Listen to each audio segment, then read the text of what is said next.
This is Elisabeth Noelle Neumann. She was a German political scientist who developed the spiral of silence theory. This theory talks about the relationship between the majority and the minority and how they express themselves. Months before the election day in Germany, September 1965, Noelle Neumann put her theory to a test by launching a series of surveys to track the political opinions. The percentage of respondents who expected the SDB to win was about the same as the share who anticipated a CDU victory.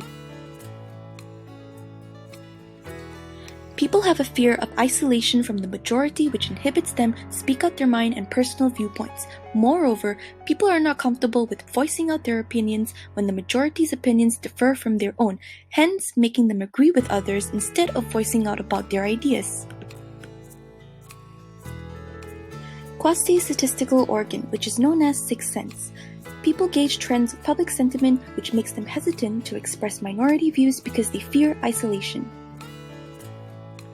Mass media plays a huge role in influencing, informing, and deciding what is the majority and minority opinion. Mass media can direct people's opinions by creating an image that implies that a certain public opinion is dominant even when it isn't. Now let's focus on the critics of this theory,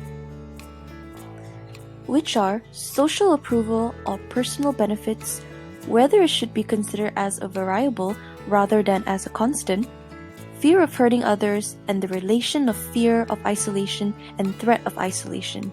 The fundamental criticism is derived from skepticism towards the assumption that most people live in a constant fear of isolation.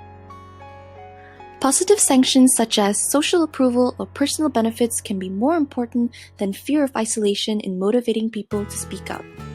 Researchers argued that fear of isolation should be considered as a variable rather than a constant. They dispute the idea that most people have a fear of isolation. They disagree with Elisabeth Noelle Neumann, as for most people, this fear is not a primary determinant of behavior. Fear of hurting others suggests that conflict avoidance might be a more commanding predictor of voicing opinion than fear of isolation. Studies showed that the spiral of silence phenomenon is more noticeable in war, as isolation increases in those times.